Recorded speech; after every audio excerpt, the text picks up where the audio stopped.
Good morning, and welcome to Redeemer Lutheran Church. I'm Pastor Gary Lodeholt.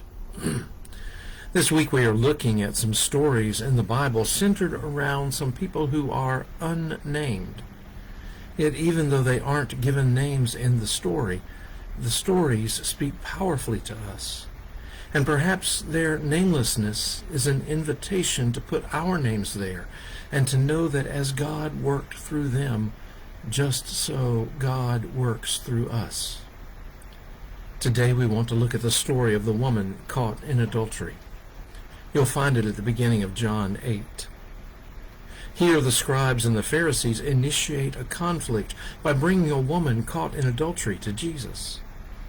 Now first, let's stipulate that there is very little that is adult about adultery. It's wholly selfish and perceives the other person as an object, not as a loved and valued child of God.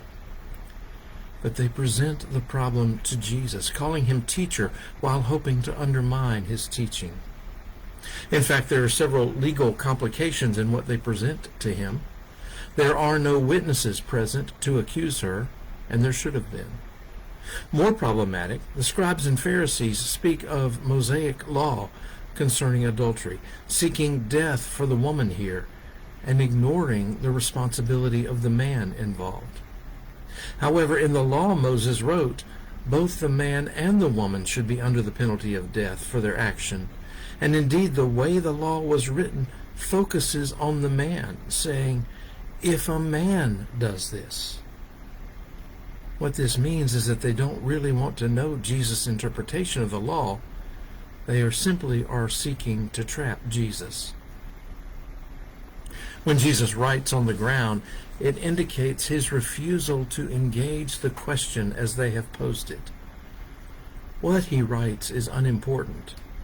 That he writes is dismissive of them. It would have been recognized as a non-verbal act of refusal and disengagement. When they keep pressing the issue, Jesus rises and addresses them directly. Let the one among you who is without sin throw the first stone at her. Jesus didn't answer their question, but addresses sin itself.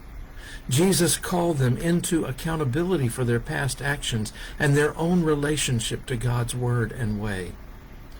They had overlooked that in their desire to go after Jesus. Then Jesus writes again, as if to say, I'm through with you and this topic. They leave, and Jesus rises again and speaks to the woman, saying, neither do I condemn you. While the scribes and Pharisees saw her as an object, Jesus addresses her as a person. She is given forgiveness and the opportunity for a new future. Before we leave this story, I want to go back and focus on how those scribes and Pharisees had overlooked their own relationship to God's word and way. Don't we do that too? We tend to be so judgmental on other people for what people do and who they are. I remember how guilty and exposed I felt when I read one day, don't judge someone just because they sin differently than you do.